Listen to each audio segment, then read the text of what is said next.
Yeah, some vocal exercises before we start. The arsonist had unusually shaped feet. The quick brown fox jumps over the lazy dog. I'm not a pheasant plucker. I'm a pheasant plucker's son. I took my time with that one. What's that? Madeline? Like sheep's wool? God, look at me! I look like hell. Marjorie, look at me! I'm sorry. Oh, shall we begin, ladies and gentlemen?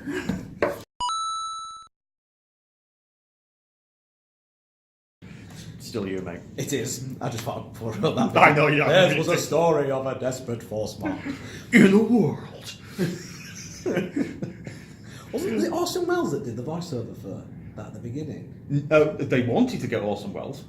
Walter Hill wanted to get Orson Welles to do it, but when come the time of the special edition director's cut, or the ultimate director's cut as it was built, Walter Hill did it himself. Which actually, to be fair, he did a pretty decent job of doing the narration himself. He can talk really, really nicely, Walter Hill. But if you wanted a bit more gravitas, Orson Welles, that would have been really, really good actually. Yeah.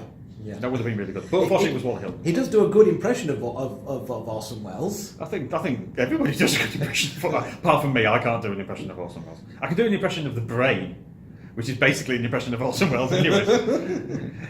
Sorry to keep you hanging around, madam. You amuse me, Mr. Bond.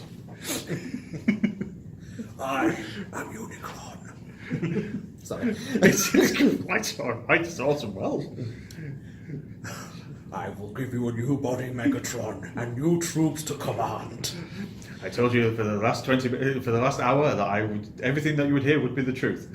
Well, that hour was up 20 minutes ago, ladies and gentlemen, and for the past 20 minutes I've been lying my head off for fake, if anybody doesn't know. It's obscure.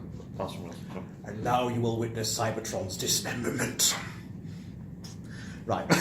Completely went off on there.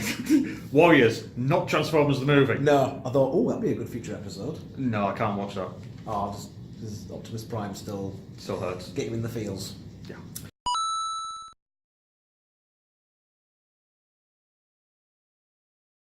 The reason for the director's cut was as a result of the success of the Warriors video game for the PlayStation 2, made by Rockstar Games, the makers of Grand Theft Auto and other popular titles. And this was a quick attempt to re-release the film as a supposed new special edition to get people to buy it based off the game. But we'll talk more about the game as we go on as well. Yeah. They're a bunch of wimps, basically, the orphans. This even gets reflected in the video game, where you visit their territory and literally fight hundreds of them. But because they are the weakest characters in the game, they go down very easily. I mean, the plot of the movie does play out like a video game. You have different levels, different gangs to fight with their own very different look. The game has the same soundtrack as the whole way through. I mean, really faithful to the movie.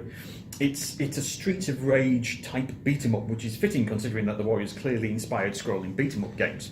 I mean, you play through something like Streets of Rage and Final Fight, you can see there's clear examples where the Warriors has inspired the video game. And there's a section in Final Fight where you're on the subway train, which looks very similar to the one in the Warriors.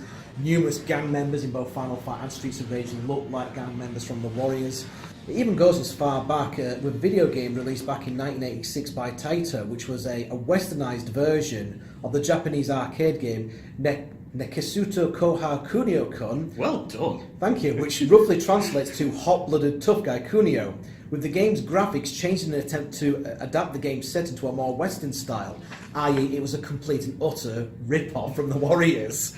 I think officially they call it inspiration. Yeah. Or inspired by. Well, there's even a section of the game where you're fighting the train station and you can throw people onto the train tracks. Oh, that's a rip-off. Funnily enough, there were 2 more sequels in the Renegade series, although they completely dropped the ball when they did Renegade 3, the final chapter, because Mr. Renegade was travelling back in time. So what started off as as something that was inspired by the Warriors, by the time you get to installment number 3, your main character is doing spinning roundhouse kicks on cavemen and dinosaurs. Yeah. Japanese games, ladies and gentlemen. Bonkers doesn't cover it.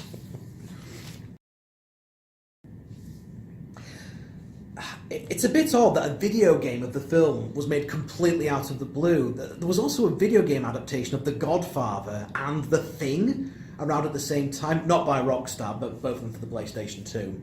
But it wasn't to celebrate the anniversary of the film or anything like that.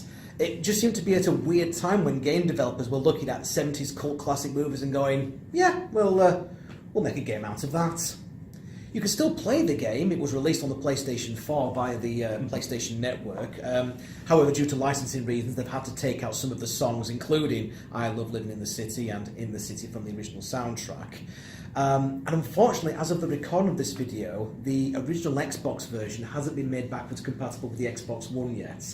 It's a shame that, because it is a genuinely really, really good game. So it's been during the writing of this that I've actually been trying to get hold of a PlayStation 2 again, just so I can then try and track down a copy of the Warriors, you know.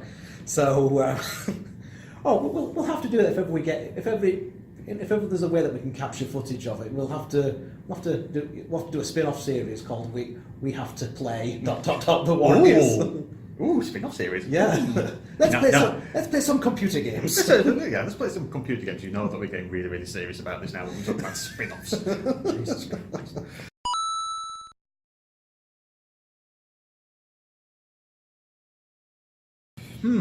A non-racist, multicultural skinhead gang?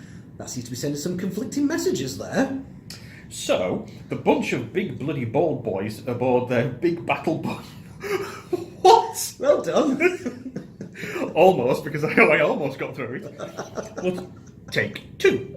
So, I thought my bit of alliteration in the Batman review was good, but that's awesome. That was on purpose. I thought we'll have a right job reading this. So, the bunch of big bloody bald boys aboard their big battle bus decide to go bopping with their bats after the Warriors. Luckily for our heroes, the AC's bus can barely go above 5 miles an hour.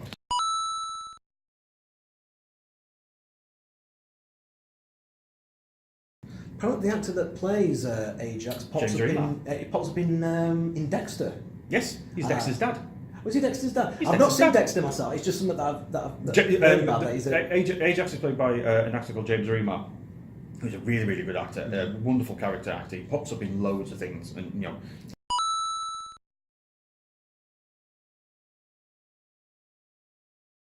He's just there.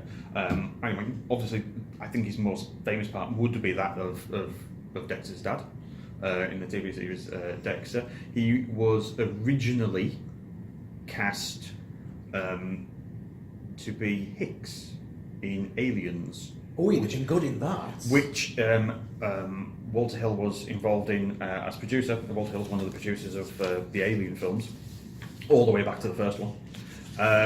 However, he was on set for 2 or 3 weeks. There is actually footage that exists of James Remar as Hicks. He was, however, replaced by Michael Biehn, so 3 or 4 weeks into production. Which, you know, is a shame. I mean, Michael Bihn's, you know, obviously what everyone knows as Hicks, but it would certainly be interesting to see James Remar as that character. I think, self-confessed, he wasn't. Let's be kind and say that he wasn't in a fit state to work.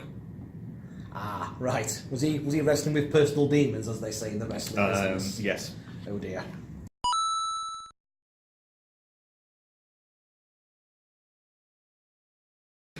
There has been talk of the movie being rebooted or remade numerous times over the years, but to be honest, I'm surprised that this hasn't been picked up for a TV series. Netflix original instead. You could easily do a series telling the same story, but from the perspective of a different gang in each episode.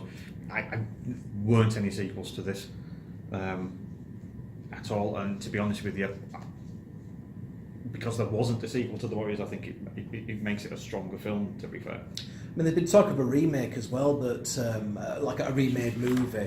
But I feel like if you were to do something that was like dark and gritty and set in South Central LA and everyone's packing a gun, it wouldn't have the same appeal. I mean, the thing about The Warriors is that there's only 2 gangs that's got guns. Like the Lizzies have got one gun between them.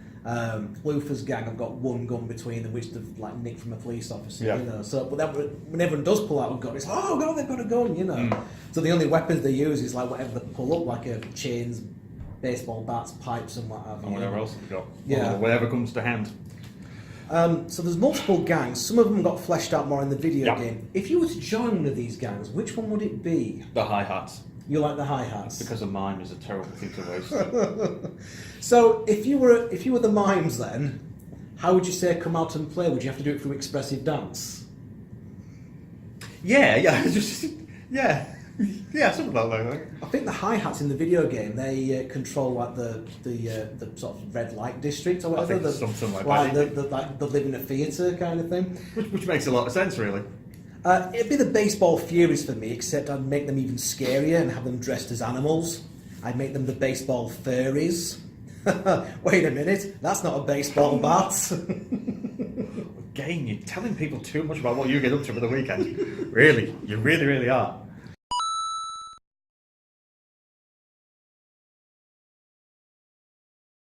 Now then, they changed. They were known as the Dominators? Dominators, Coney Island Dominators. The Coney Island Dominators, which, funnily enough, the Dominators is actually the name of another gang in the Warriors video game, and they're the ones that you start off scrapping with. Yeah. The Dominators, they were a lot nastier and more violent in the book than what they were. They actually committed murder on an innocent bystander before gang banging Mercy on the corpse and then leaving her there, so they don't actually take her to Coney Island with her. So they're a lot less sympathetic in the book than they are in the film. Which is due to the fact that Sol Urich wrote the book as a response to a romanticised, glamorised view of New York gang culture. He'd sort of seen things like West Side Story, and because he had worked as a social worker in New York, he wrote this as a riposte for films like West Side Story. And it's like, yeah, gangs aren't like that. They're like this. Now, here's the thing, though. Knowing all of that, what you've just said about sort of the various aspects of the book, in the movie, you could probably, I would probably put them around about late teens, early 20s. Well, Rembrandt's apart from Rembrandt, quite young, who is quite young. I would probably say that Rembrandt's probably around about 16, 17, something like that. And you can actually tell. You know, there's various bits and pieces where he's actually scared, and obviously there's the point in the film where they're with the Lizzies, and he really doesn't know what to do. However, in the book, no member of the gang is over the age of 16. Considering what I've just said before, that just makes it really messed up. And interestingly enough, there's actually a rather bittersweet moment at the end of the movie where sort of the main character in the book, and I'm not entirely sure I can't remember what he's called, but he's basically this one character. He goes home, he's putting his baby brother or baby sister to bed while his mother's entertaining, shall we say, and he basically goes out of his bedroom window, curls up on the ledge of the fire escape, and basically goes to sleep there with something on his thumb, because he's that young. Yeah. So he's probably only around about 14, 15 or something like that. But because you can understand why the ages were changed. That's fine, and that, it's happened again in other films. If you have a look at we're going way back to the Zardoz review. We mentioned Logan's Run. When in Logan's Run, in the film, it's dead at 30. In the book, original Logan's Run of the book, it's dead at 21. And the character of Logan in the book is probably around about 17, 18 or something like that. So he's reaching the end of his life expectancy. Yeah. We knew.